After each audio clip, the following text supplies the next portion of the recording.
Nsem-Pii TV nie.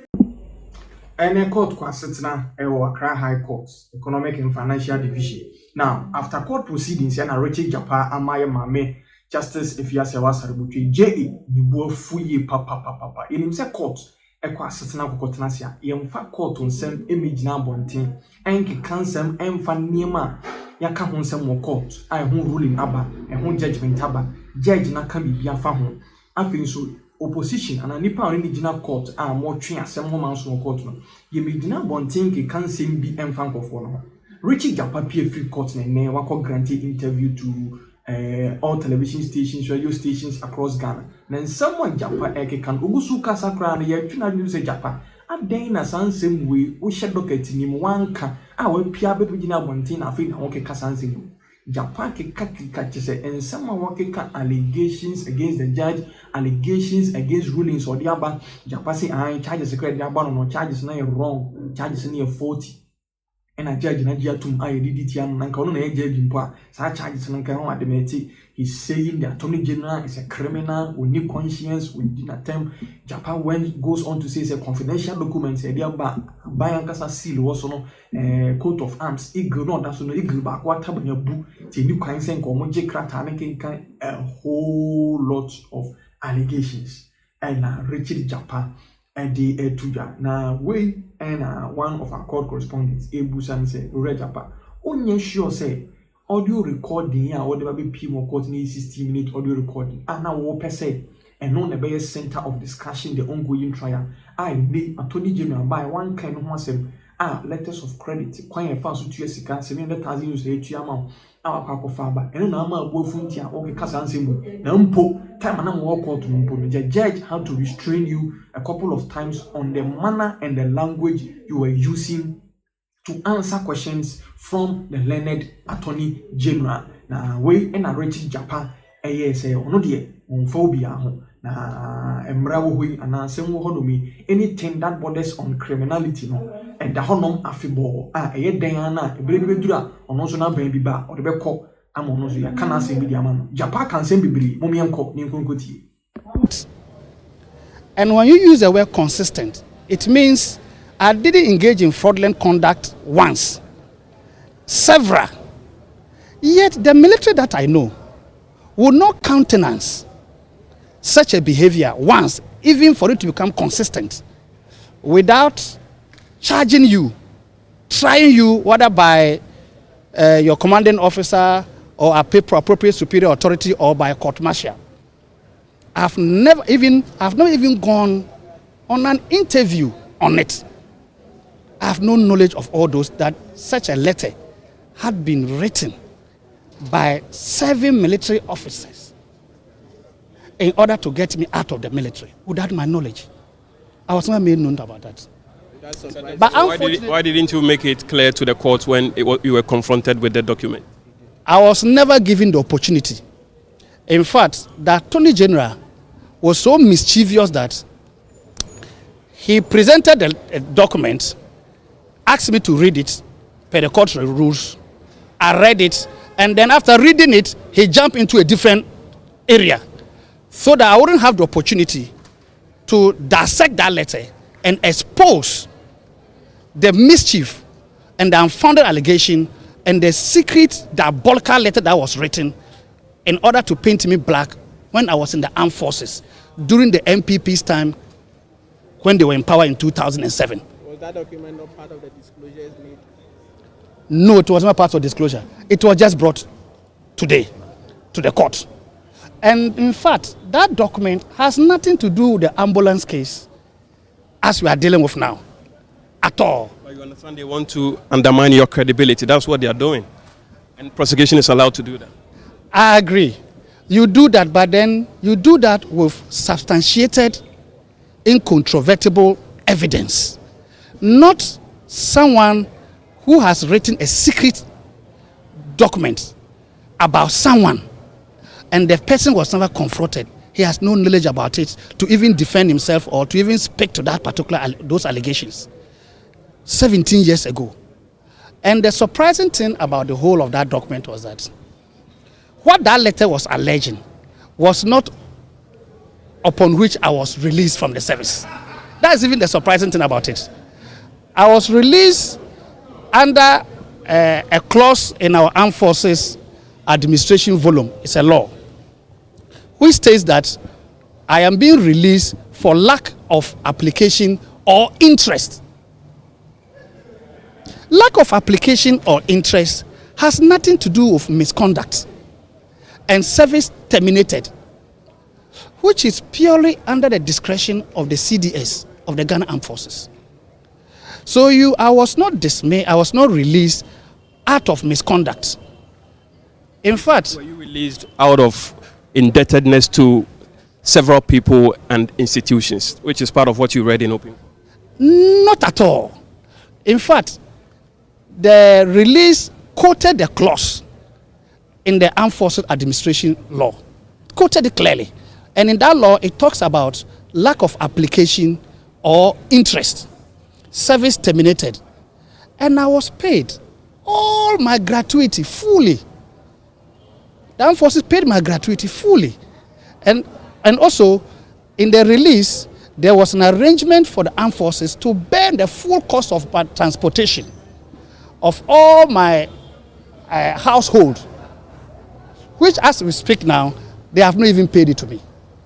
Now, if you look at the document that I was confronted with, do you feel hurt? Does it hurt your case?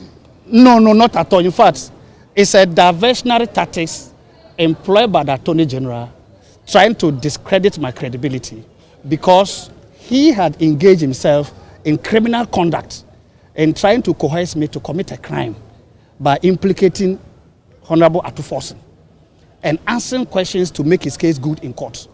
And also procure a dubious fake excuse duty to deceive the court. And you say you were as fit as fiddle? Yes, to deceive the court. And as at the time he was impressing upon me to procure a fake excuse duty to deceive the judge and the court so he could travel, I was as fit as a fiddle. So I couldn't lie to the court. So I refused. Why didn't you go to the police station and make the report straight away? Oh, that is yet to be done because the evidence is still there.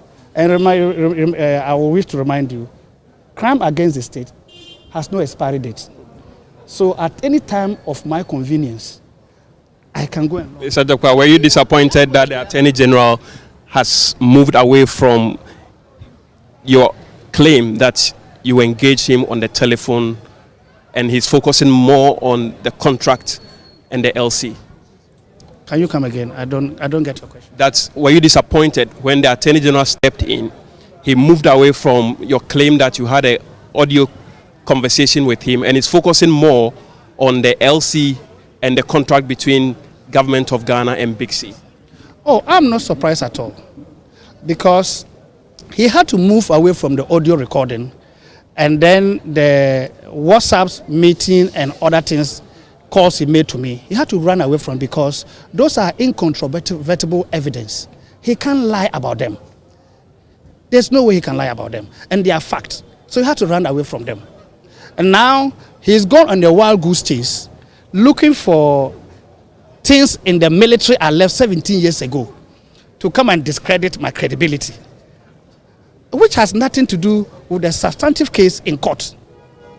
And the court has allowed him to go on that. He spent almost about 10 hours, more than, let's say, about 6 to 8 hours on that expedition. And luckily for me, the evidence he brought from the military contradicts themselves. The release clause contradicts the letter that was written, is purported to have been written by Brigadier General Anyaglo. He was impugning fraudulent conduct, indebtedness to people, without naming the people, without naming the institution.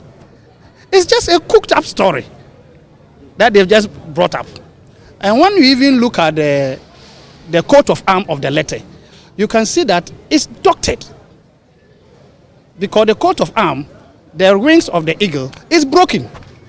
You didn't point that in the open court. I wasn't given the opportunity to even delve into the letter, except to just read it so they can go and use it to do their propaganda business on air. If they had been given the opportunity, I would have dissected that letter, shown them how fraudulent that letter is. And they use Brigadier General Hiaglo's signature and his name, and that man is dead. Dead men don't talk. So he's not around to come and answer to those unfounded allegations upon which they are claiming I was released. But the release letter didn't state them, didn't state any conduct. In fact, it contradicts what is in that letter. Now, and that is what is surprising me. The first time today in court, you had the Attorney General, you had a face-to-face encounter with the Attorney General. How did you feel at the time that he was on his feet to subject you to cross-examination? You know, the Attorney General only started the cross-examination after we had passed the stage where he engaged himself criminally. He waited after the Deputy Attorney General had passed that stage. Then he came to now deal with the contract Were you disappointed? issue.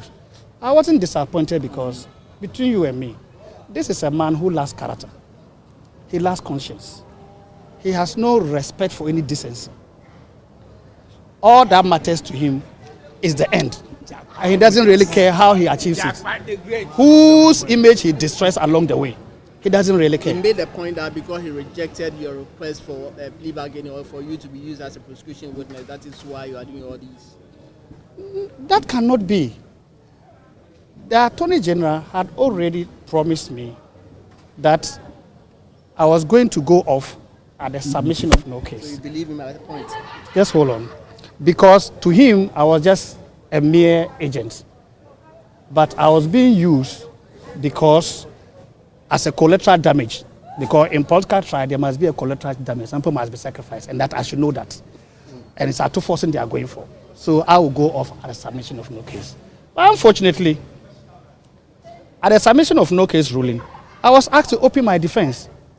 And even the most amazing aspect of it all is that I was asked to open my defense on a faulty charge, on a non-existent charge.